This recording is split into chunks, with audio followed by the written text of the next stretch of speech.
熱い。空気が、まるで、鉛のように、重く喉にへばりつく。瞬きするたびに、喉の裏に焼き付くのは、天井を舐めるように広がる、不気味な赤い光と、黒々とした農園だ。ガンガンガン。鉄の扉を叩く自分の拳の音が、この地獄のような空間に虚しく響いては、分厚い絶望に吸い込まれていく。しっかりしろ。腕の中でぐったりと重みを増すあいつに声をかけるが、帰ってくるのは弱々しい咳だけ。その小さな肩が震えるたびに、俺の心臓は氷の刃でえぐられるようだ。ふと、あいつのうつろな瞳が俺を捉えた。血の気の失せた唇がかすかに動く。もう、いいから、私に構わず、先輩だけでも逃げて、お願い。かすれ切った声が煙と熱気の中で俺の鼓膜を震わせた。バカ野郎。喉が張り裂けんばかりに叫んでいた。そんなことできるわけがないだろう。お前をここに残して俺だけが生き延びるなんて。そんなことのために俺はここにいるんじゃない。諦めるな。目を開けていろ。俺が絶対にお前をここから出してやる。そうだ、まだ終わりじゃない。こんなところで全てを諦めてたまるか。あいつの言葉が逆に俺の心の奥底に眠っていた何かに火をつけた。塞がれた出口、迫り来る炎、じりじりと壁が熱を帯び、まるでこのまま俺たちを溶かし、コンクリートの中に塗り込めてしまうつもりなのか。生き埋め。その言葉が現実の恐怖となって俺の全身を締め付ける。どこだ、どこかに道はないのか。酸素が薄れていく頭で俺は狂ったように周囲を見回した。炎と煙の向こうに希望なんてものがまだ残されているというのか。息をするたびに肺が焼けつくようだ。あいつの呼吸がいよいよ浅くなっていくのがわかる。それでも俺は諦めない。絶対に。俺の名前は相馬匠。この無機質なコール音と絶えず点滅するモニターの光に囲まれた救急指令センターの管制官席に座り、もう何年が経っただろうか。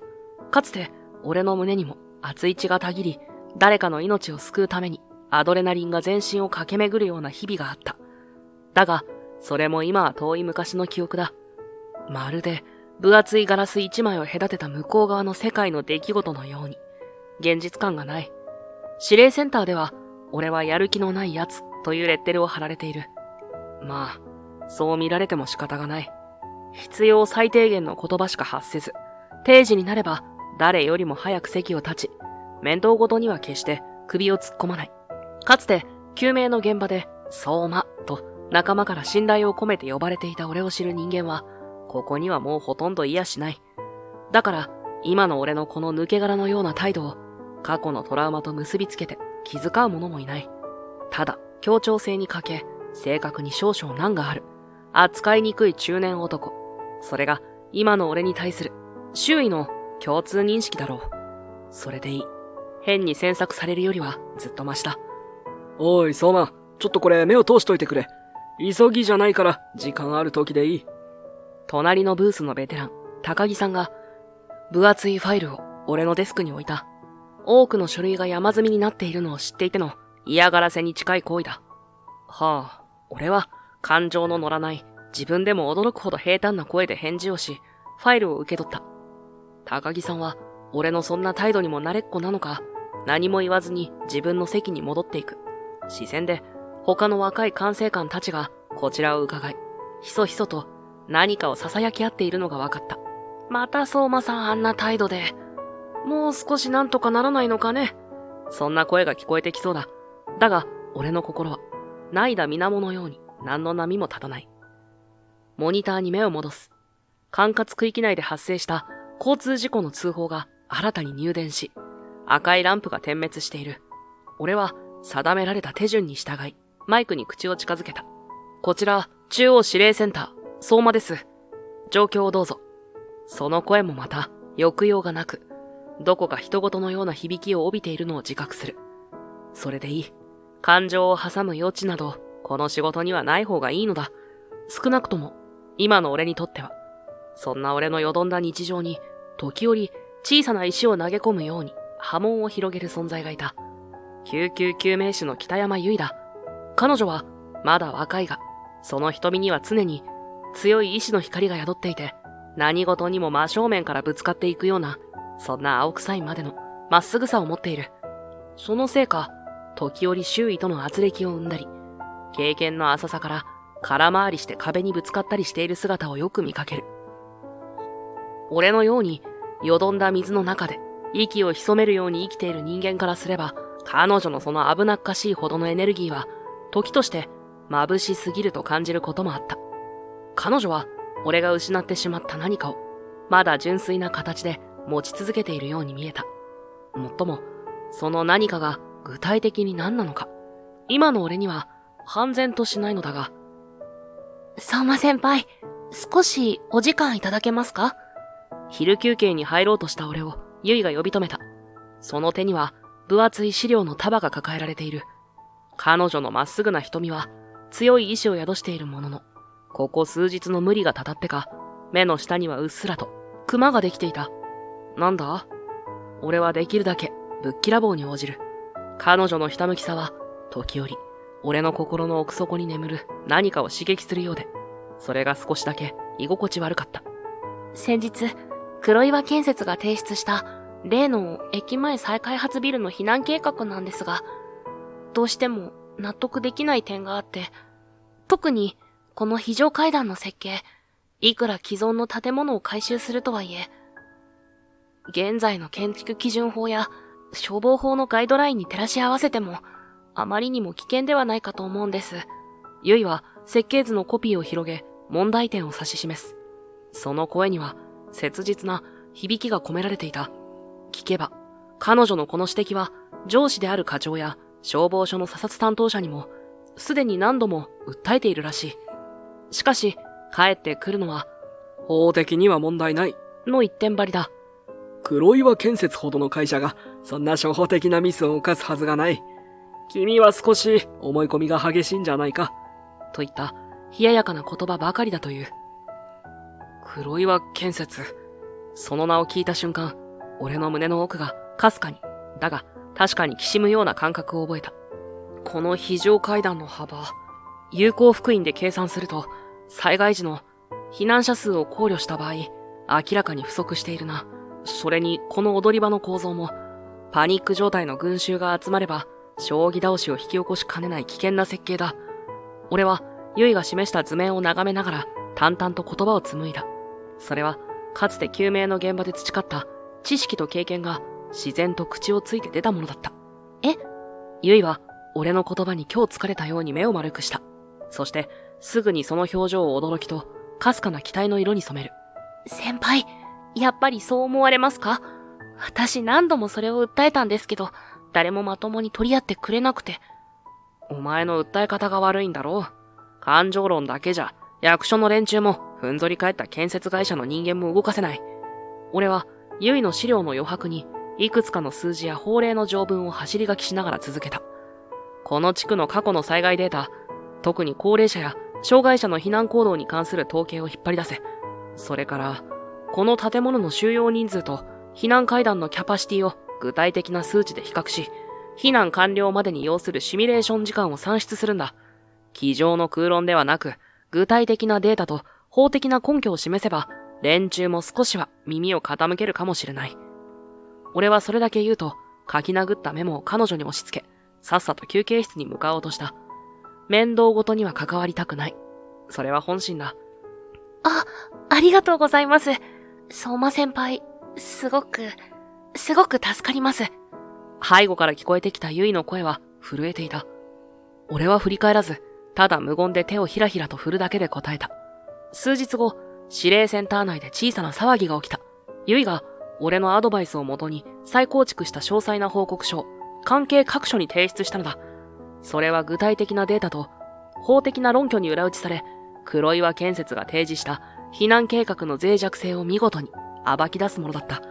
さすがに上層部もこれを無視することはできず、黒岩建設に対して計画の再検討を求める指示が出されたという。相馬先輩、やりました。少しですけど、計画が見直されることになったんです。ゆいが弾けるような笑顔で俺に報告に来た。その表情は、数日前の憔悴しきったものとは打って変わって、達成感と自信に満ち溢れていた。そうか、よかったな。俺は相変わらずの不愛想な口調で短く答えた。だが、彼女のその笑顔は、俺の心の奥底にある、凍りついた何かを、ほんの少しだけ溶かすような温かさを持っていた。あの後、ゆいはまるで水を得た魚のように、駅前再開発ビルの避難計画の問題点を徹底的に洗い出し始めた。俺がぽつりと漏らしたいくつかのキーワードと走り書きのメモを手がかりに、過去の災害事例、建築基準法や消防法の関連法規、類似施設の避難シミュレーションデータなどを、それこそ寝る間も惜しんで集めているようだった。昼休みや就業後、指令センターの片隅にある小さな図書スペースや自分のデスクで分厚いファイルと格闘している彼女の姿を俺は何度となく目にした。その真剣な横顔は以前にも増して強い光を放っているように見えたが、同時にその目の下のクマは日に日に濃くなっているようにも感じられた。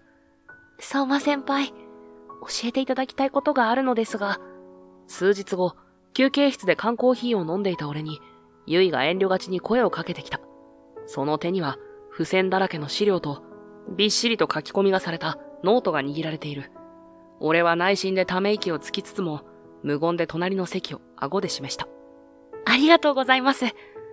実は、この避難階段の有効復員について、黒岩建設側は、特定行政庁が認める計算方法に基づいているの一点張りで、具体的な算出根拠を開示しようとしないんです。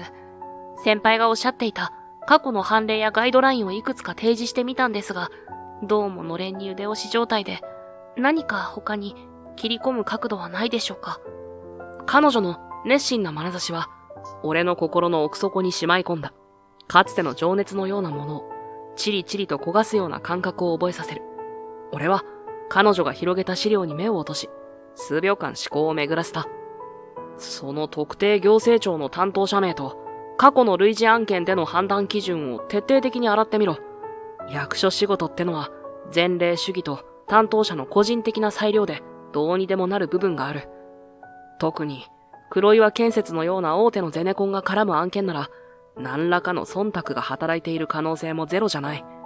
あとは、このビルに入居予定のテナントリスト、特に不特定多数の人間が集まる映画館や大型店舗の収容人数と災害時の避難誘導計画の整合性のなさもつけるかもしれん。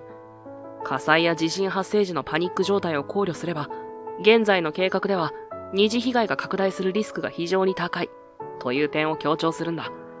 俺は相変わらずぶっきらぼうな口調でいくつかの指示を出す。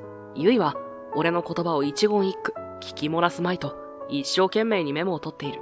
その姿を見ていると、なぜか昔俺がまだ現場に出ていた頃、一生懸命に先輩隊員の技術や知識を盗もうとしていた自分の姿が重なって見えた。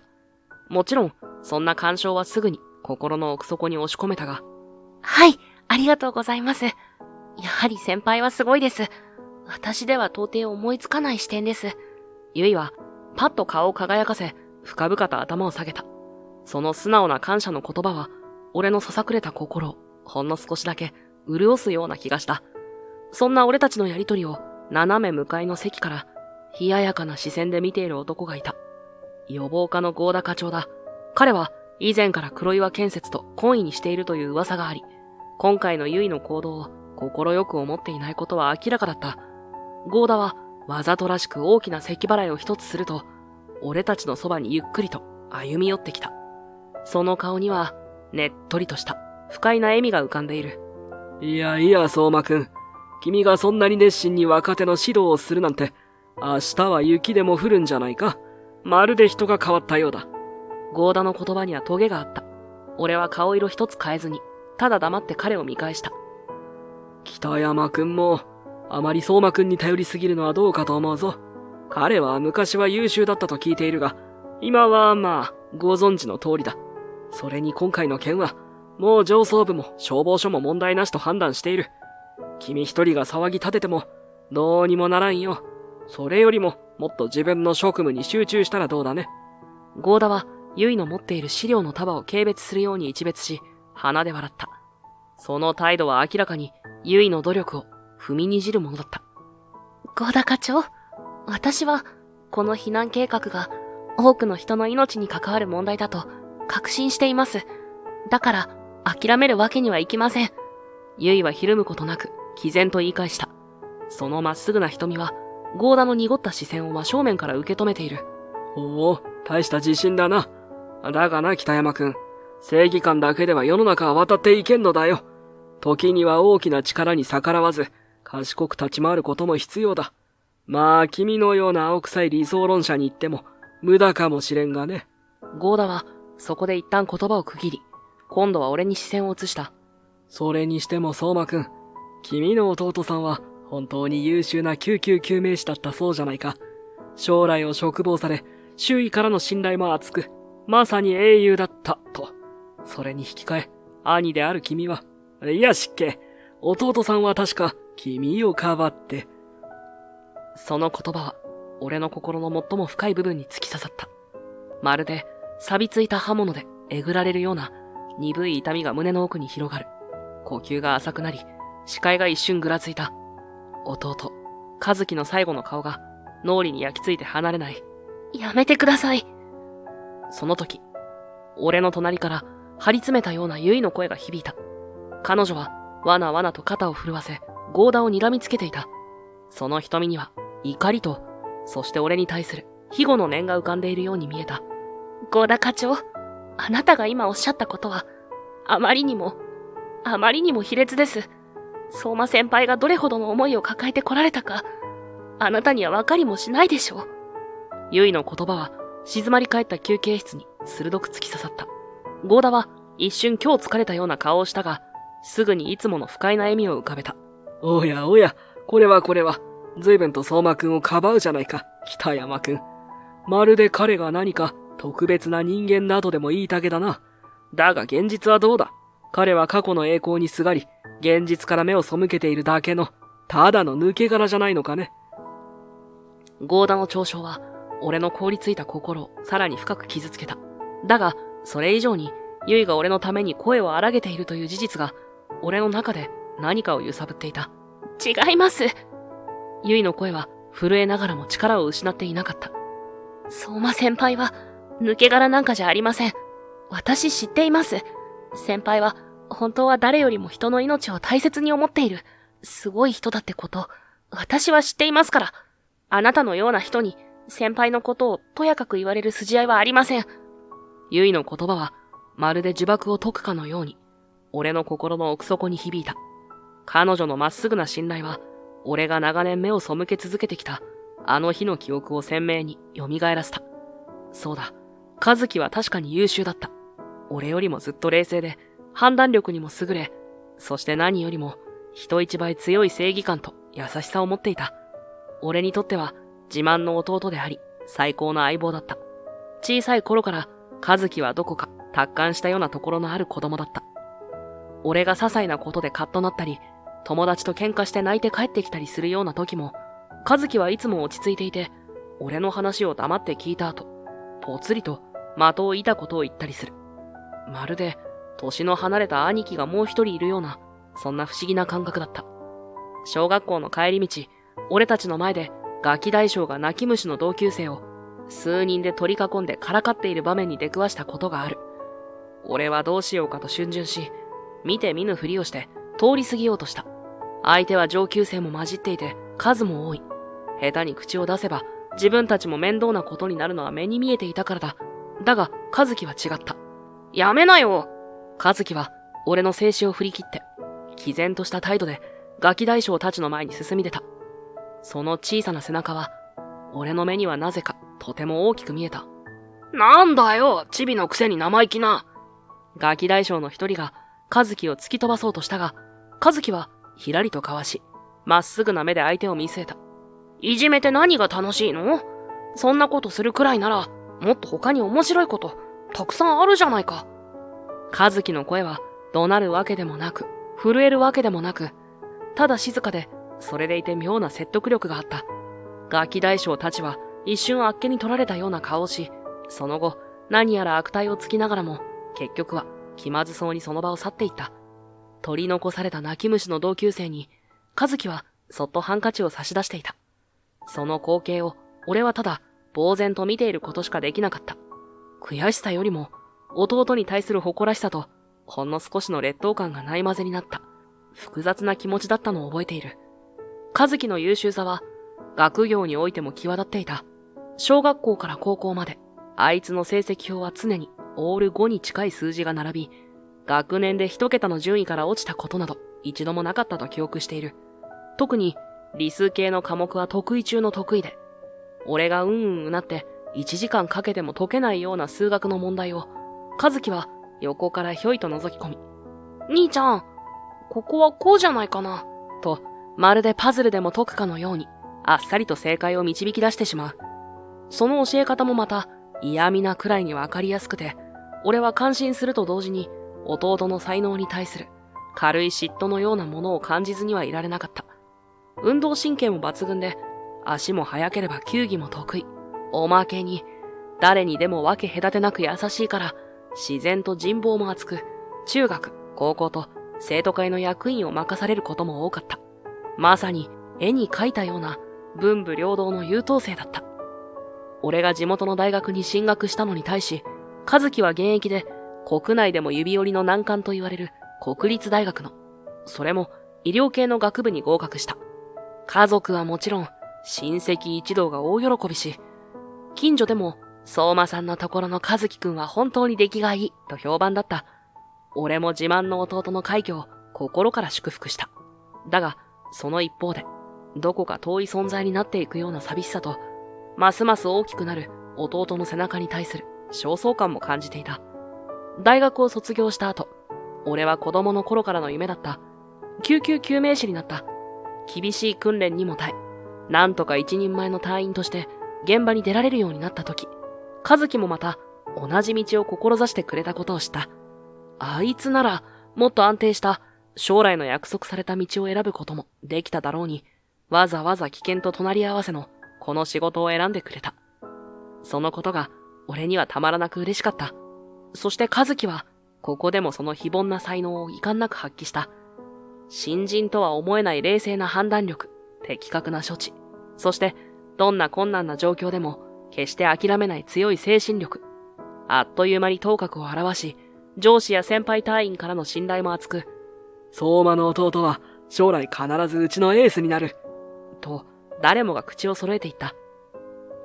俺はそんな弟の活躍を誇りに思いながらも、心のどこかで追いつけない差を感じ、言いようのない劣等感に苛まれることもあった。それでも同じ職場で同じ目標に向かって働く日々は、俺にとってかけがえのない時間だったんだ。最高の相棒がすぐそばにいる。それだけでどんな困難な現場も乗り越えられる気がしていた。あの日、俺たちは大規模な土砂災害の現場にいた。降り続く豪雨で地盤が緩み、いつ二次災害が発生してもおかしくない危険な状況だった。俺たちは取り残された住民の救助に当たっていた。その時、俺の背後で山が不気味な音を立てて崩れ始めたんだ。兄ちゃん、危ない。和樹の声が聞こえた瞬間、俺は強い力で突き飛ばされた。何が起こったのか理解できないまま、俺は数メートル先の泥水の中に叩きつけられた。そして、俺が顔を上げた時、そこには信じられない光景が広がっていた。先ほどまで俺が立っていた場所は、大量の土砂に飲み込まれ、和樹の姿はどこにも見えなかった。その後、懸命な捜索活動の末、和樹は見つかった。だが、彼は、俺をかばった際に崩れてきた土砂と、倒れてきた大木の下敷きになり、帰らぬ人となった。彼の最後の言葉は、俺の名前を呼ぶ声だった。あの日から、俺の時間は止まってしまった。弟を失った悲しみと、自分が生き残ってしまったという罪悪感。そして、何よりも、弟の英雄という評価と、何もできなかった自分を比較し、自らを出来損ないの兄と断じる声が、頭の中で鳴り響き続けた。だから、俺は救命の現場から逃げた。感情を押し隠し、誰とも深く関わらず、ただ息を潜めるように生きることだけが、俺に残された唯一の道だと思い込んでいた。相馬先輩？ゆいの心配そうな声で、俺は長い階層から現実へと引き戻された。ゴーダはいつの間にか不機嫌そうに顔を歪め、その場を立ち去っていた。休憩室には、俺とゆいだけが残されていた。すまない。少し昔のことを思い出していた。俺は消え入りそうな声で、そう答えるのが精一杯だった。先輩、合田課長が言ったこと、どうか気にしないでください。あんなの、ただの言いがかりです。先輩は決して、出来損ないなんかじゃありません。ゆいは、俺の目を見つめ、力強く言った。その瞳には、嘘偽りのない、純粋な信頼の色が宿っていた。なぜ、そう言い切れる。俺は思わず、そう問い返していた。自分でも驚くほど、弱々しい声だった。だって、先輩はいつも、私に的確なアドバイスをくれます。それはたくさんの経験と、深い知識がなければできないことです。そして何より、先輩の言葉の端々からは、どうすればもっと多くの命を救えるのか、どうすれば悲しい事故を未然に防げるのか、そういう熱い思いが伝わってくるんです。普段はぶっきらぼうな言葉で隠しているけど、私にはわかります。先輩は、今もあの頃と変わらず、誰よりも強く、人の命の尊さを知っている人です。だから、自分を卑下しないでください。先輩がすごい人だってこと、私はちゃんと知っていますから。ゆいの言葉は、一言一言が、俺の心の奥深くに染み込んでいくようだった。まるで、長い間凍りついていた何かが、ゆっくりと、溶け出していくような、不思議な感覚だった。俺が失ってしまったと思っていた何か。それは、もしかしたら、まだ俺の心の中に、小さな灯火のように残っていたのかもしれない。そして、ゆいのまっすぐな言葉と眼差しが、その灯火に、再び酸素を送り込もうとしているのかもしれない。俺は何も言えなかった。ただ、ゆいの顔をじっと見つめることしかできなかった。彼女の瞳の奥に揺らめく強い光は、俺が失いかけていた希望の光にも見えた。このよどんだ日常の中で、諦めという名の分厚い壁に、閉ざされていた俺の心に、彼女は、小さな、しかし確かな風穴を開けてくれたのかもしれない。ありがとう。ようやく絞り出したその言葉は、かすれていて、自分でも情けないほど小さかった。だが、それは紛れもない。俺の本心からの言葉だった。ゆいの言葉は、俺の心の奥底で、固く凍りついていた何かを、確かに溶かし始めていた。だが、長年かけて積み重ねてきた自己否定の壁は、そう簡単には崩れない。俺は、彼女のまっすぐな信頼を受け止めきれず、曖昧な感謝の言葉を口にするのが精一杯だった。それでも、ゆいは変わらず俺を先輩と呼び、以前にも増して熱心に駅前再開発ビルの問題点を追求し続けていた。そのひたむきな姿は、俺のよどんだ日常に差し込む一条の光のようにも感じられた。そんなある日の午後、指令センターの空気は妙な緊張感に包まれていた。俺は数日前から独自に進めていた調査で、ある確信に近いものをつかみかけていた。それは、黒岩建設と予防課の合田課長との間に不透明な金の流れが存在することを示唆する内部資料の断片だった。もしこれが事実なら、避難計画の不備が見過ごされてきた背景には、悪質な癒着があったということになる。俺はモニターの光を睨みつけながら、パズルのピースを一つ一つ組み合わせるように、情報の精査に没頭していた。この証拠をつかめば、ユイが一生懸命に訴えてきた危険性を誰も無視できない状況にできるかもしれない。そう思うと、久しく感じたことのない高揚感が俺の胸をかすかに熱くしていた。これは、ついに俺は決定的なデータを見つけ出した。俺は高鳴る鼓動を抑えながら証拠のデータを保存しようと手を伸ばした。その時だった。ふと、ユイの姿がここしばらく見えないことに気づいた。昼休憩の後、彼女は、少し気になることがあるので、駅前ビルをもう一度見てきます。と俺に一言だけ告げて出て行ったきり、戻ってきていない。最初は、また資料集めに没頭しているのだろうと、軽く考えていた。だが、すでに夕刻が迫っている。いくらなんでも遅すぎる。胸騒ぎがした。俺が掴んだ証拠、そして、ユイが調べていた駅前再開発ビル。この二つの点が、俺の中で不吉な線で結びつこうとしていた。まさか、ユイは何か決定的な証拠をつかみ、そのせいで危険な目に遭っているのでは。俺は自分のデスクの電話をつかみ、ユイの携帯を呼び出した。コール音は虚しく響くだけで、彼女が出る気配はない。何度かかけ直したが、結果は同じだった。嫌な予感が確信に変わっていく。高木さん、すみません。北山救命士が駅前再開発ビルに行ったまま戻らないんです。何か聞いてませんか？俺は珍しく声を荒げ、隣のブースの高木さんに尋ねた。高木さんは俺の剣幕に驚いたような顔をしたが、すぐに首を横に振った。いや、聞いてないな。そういえばあの子、最近ずっとあのビルのことで根を詰めていたようだったが、まさか一人で何か無茶なことをしてるんじゃ。俺は高木さんの言葉を最後まで聞かずに指令センターを飛び出していた。頭の中では最悪のシナリオがいくつも渦巻いていた。ユイのまっすぐさがあだにならなければいいが、駅前再開発ビルは中心街の喧騒から少し離れた場所に、その威圧的な姿を晒していた。まだ建設途中とはいえ、その巨大な構造物はまるで何かを隠蔽するかのように、周囲に不気味な沈黙を強いているように見える。俺は通用口の一つから躊躇なくビルの中に足を踏み入れた。中は薄暗く埃っぽい。作業員の姿はもうどこにもなく、静まり返っていた。北山ゆい、聞こえるか？俺は声を張り上げながら、ゆいが問題にしていた非常階段の方向へと急いだ。彼女が最後に気にしていたのは、その非常階段のさらに奥。古い建物を改修した際に図面上から消された、いわば曰く付きの区画のことだった。そこは資材置き場として使われているはずだが、ゆいはそこに何か隠された危険があるのではないかと疑っていたのだ。非常階段を駆け上がり、問題の区画の扉の前にたどり着いた。扉には関係者以外立ち入り禁止の札がぶら下がっている。俺は構わずにドアノブに手をかけた。鍵はかかっていない。北山、扉を開けると中は倉庫のように薄暗く、様々な資材が無造作に積み上げられていた。そして、その奥の一角に懐中電灯の弱々しい光が転がっているのが見えた。優位のものだ。北山、無事か？俺は転がる懐中電灯の先に目をやった。そこには古いコンクリートの床が大きく陥没し、深い穴が開いていた。そして、その穴の底からかすかに優位のうめき声が聞こえてきた。先輩、相馬先輩。北山、今助ける。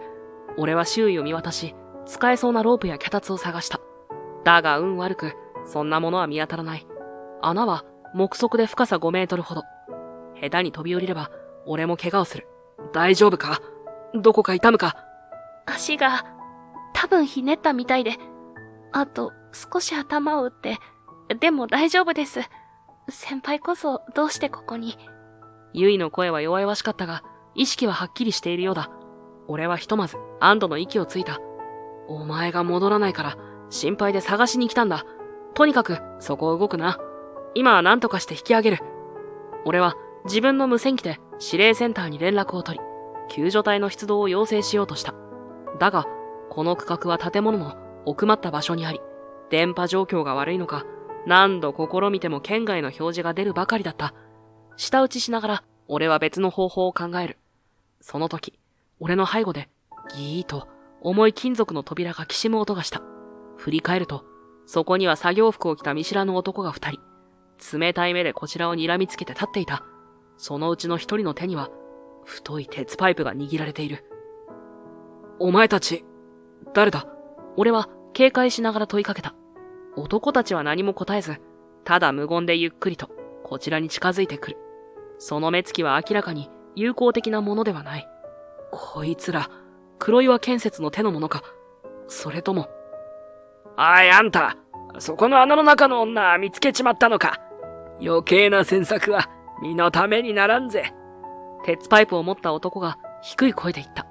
やはり、ユイはこの穴に何か秘密があることを突き止め、こいつらに突き落とされたか、あるいは事故に見せかけて、お前たちがやったのか。さあな、だがあんたもその女と一緒にここで少し頭を冷やしてもらうことになるかもしれんな。男たちはじりじりと俺との距離を詰めてくる。まずい。この状況で二人相手に立ち回るのは不利だ。しかも背後にはユイがいる。くそ。俺は一瞬の隙をついて男たちに体当たりを食らわせ、その勢いでユイが落ちた穴のすぐそばまで後退した。そして男たちが体勢を立て直すよりも早く、俺は意を決して穴の中に飛び降りた。衝撃で足に鈍い痛みが走ったが、構ってはいられない。先輩。大丈夫だ。それより、奴らが何かしてくる前に、ここから離れるぞ。俺はユイの脇に手を差し入れ、彼女を立たせようとした。だが彼女は顔を歪め、立つことができない。ごめんなさい。足が、やっぱり。わかった。無理するな。その時、穴の上から男たちの嘲笑うような声が聞こえてきた。おいおい、ヒロキドリか。だが残念だったな。その穴からは簡単には出られねえよ。次の瞬間、ガシャンという大きな音とともに、穴の入り口が金属製の分厚い板のようなもので塞がれてしまった。まずい、閉じ込められた。おい、開けろ。ここに人がいるんだぞ。俺は叫んだが、帰ってくるのは男たちの卑劣な笑い声だけだった。やがて、その笑い声も遠ざかり、俺たちの上には重苦しい沈黙と、鉄板一枚を隔てた、絶望的な暗闇だけが残された。先輩、ごめんなさい。私のせいで。ユイが震える声で謝った。俺は彼女の肩をそっと抱き寄せた。お前のせいじゃない。俺がもっと早く気づいてやれれば。それより、今はここからどうやって脱出するかを考えよう。どこか他に抜けられる場所はないか。俺は自分の携帯のライトで周囲を照らした。そこは古い機械室のような場所だった。錆びついた配管が壁を這い、床には埃が積もっている。空気もよどんでいて、長くここにいれば危険かもしれない。先輩、私見つけてしまったんです。このビルの耐震構造に関する黒岩建設の偽装データを。多分、それを隠蔽するために。ユイの言葉に、俺は息を飲んだ。やはり、彼女は確信に近づきすぎていたのだ。そうか、よくやったな、北山。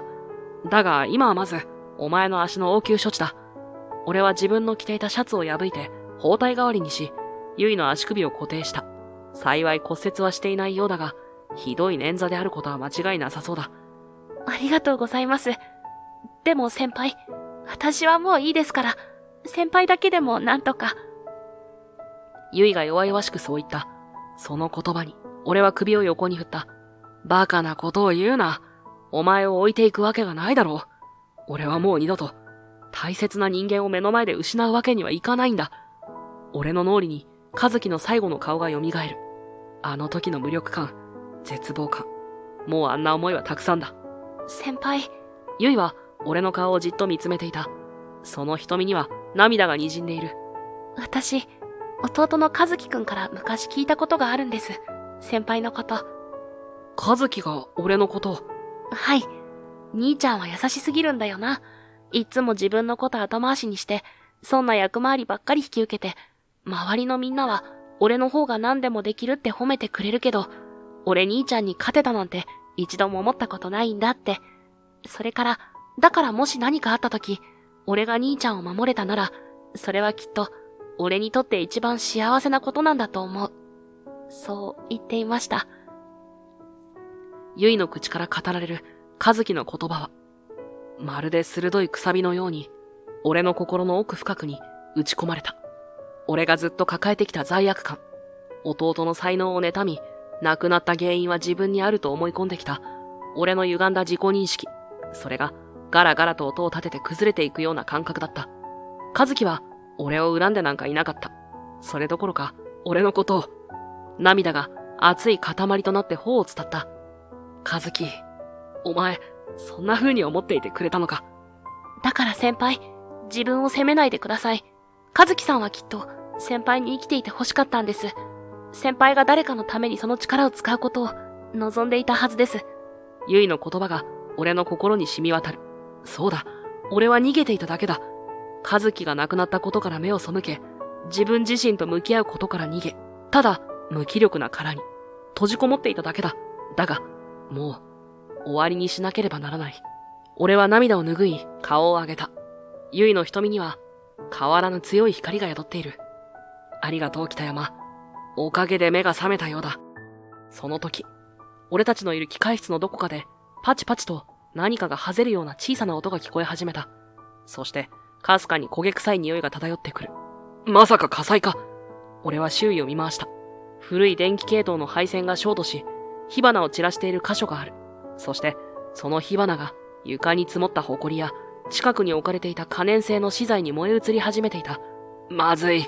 北山、しっかり捕まれ。俺はユイを背負い、立ち上がった。煙はあっという間に部屋に充満し始める。出口は、頭上の塞がれた穴だけだ。だが、このままでは、燃え尽きるか、一酸化炭素中毒になるのが先だろう。指令センター、こちら相馬、聞こえるか？駅前再開発ビル、地下機械室で火災発生。救命士1名と、俺が取り残されている。応答願う。俺はダメ元で無線機に叫んだ。だがやはり応答はない。煙で視界も悪くなり、呼吸は苦しくなってきた。ユイも苦しそうに咳き込んでいる。絶対絶命か。いや、諦めるな。和樹ならこんな時どうした？あいつなら最後まで希望を捨てなかったはずだ。俺は周囲を懸命に見回した。この部屋の構造、配管の位置、空気の流れ。かつて救命の現場で培った知識と経験が頭の中で高速で回転する。そして、ある一点に目が止まった。壁の高い位置にある古い換気口だ。格子がはまっていて、外に通じているかはわからない。だが、今はこれにかけるしかない。北山、もう少しだけ頑張れ。必ずここから出してやる。俺は近くにあった鉄パイプを手に取り、換気口の格子を力任せに叩き壊した。格子が外れると、そこからはわずかだが、外の新鮮な空気が流れ込んできた。だが、その穴は小さく、人が通れるほどの大きさではない。くそー、これじゃダメか。焦りが募る。煙はますます濃くなり、熱気も迫ってくる。ユイの意識も朦朧とし始めているように見えた。先輩、もういいです。弱音を吐くな。俺が絶対に助ける。俺は半ば無我夢中で、換気口の周囲の壁を鉄パイプで叩き始めた。古いコンクリートの壁は意外に脆く、叩くたびに少しずつ崩れていく。そうだ、ここを壊せばあるいは。俺は最後の力を振り絞り、鉄パイプを何度も何度も壁に叩きつけた。その度にコンクリートの破片が飛び散り、穴が少しずつ広がっていく。汗と涙と、そして鼻血で顔中がぐしゃぐしゃになっていたが、そんなことはどうでもよかった。ただ、ユイを助けたい。その一心だった。どれくらいの時間が経っただろうか。ついに人が一人、ギリギリ通れるくらいの穴が壁に開いた。穴の向こうには、かすかに外の光が見える。やったぞ北山。俺はぐったりとしているユイを抱え、その穴から懸命に彼女の体を押し出した。そして自分もその穴をくぐり抜けようとした。その時だった。ドーン。大きな爆発音とともに、機械室全体が激しく揺れた。俺は爆風で壁に叩きつけられ、一瞬意識が遠のいた。どうやら火が何らかの可燃性ガスに引火したらしい。薄れゆく意識の中で、俺は穴の向こうで誰かがユイを助け起こしているのを見た気がした。そして、たくさんのサイレンの音がだんだんと近づいてくるのが聞こえた。ああ、よかった。北山は助かっ。そこで、俺の記憶は途切れている。次に、俺が意識を取り戻した時、最初に感じたのは消毒液の匂いと自分の体につながれたいくつものチューブの感触だった。ぼんやりと霞む視界に白い天井が映る。どうやら俺は病院のベッドの上に寝かされているらしい。相馬、気がついたか。声のした方に目をやると、そこには心配そうな顔をした高木さんが立っていた。その後ろには指令センターの若い連中も数人、不安げな表情でこちらを伺っている。高木さん、北山は、かすれた声で尋ねると、高木さんは安堵のため息をつき、力強くうなずいた。ああ、北山救命士も無事だ。お前があの換気口を壊して、北山救命士を外に押し出してくれたおかげで、駆けつけた救助隊が2人を発見できた。本当に間一髪だったそうだ。高木さんの言葉に、俺は全身の力が抜けていくのを感じた。よかった。ユイは助かったんだ。お前が地下の機械室から無線を入れたとき、最初は電波状況が悪くて誰も気づかなかったんだがな。最後の最後、爆発の直前に、ほんの一瞬だけお前の火災発生という声が指令センターに届いたんだ。それを若いのが聞き逃さなかった。すぐに場所を特定して全部隊を現場に急行させたが、もしあの時、お前が起点を聞かせて換気口を壊していなかったら、二人とも黒煙に巻かれて危なかっただろう。本当に大手柄だぞ、相馬。高木さんは俺の肩を力強く叩いた。その手は少し震えているように感じられた。他の若い管制官たちも、相馬先輩、すごかったです。あの状況でよくあんな判断ができましたね。と、口々に称賛の言葉をかけてくれる。それは以前の俺なら、鬱陶しいとさえ感じたかもしれない言葉だった。だが、今の俺の心には、その言葉が素直に、そして温かく響いた。和樹くんのことは本当に残念だった。だがな、相馬。いつまでも、お前がそのことに引きずられていたら、天国の弟さんも浮かばれないぞ。あいつはお前がこうして、誰かの命を救う姿を、きっと誇りに思っているはずだ。これからは、和樹くんの分まで、お前がその力を人のために使うんだ。いいな。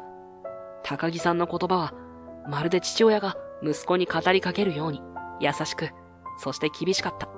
俺は、込み上げてくる熱いものをこらえながら、力なくうなずいた。そうだ、俺はもう逃げない。和樹の思いを胸に、前を向いて生きていくんだ。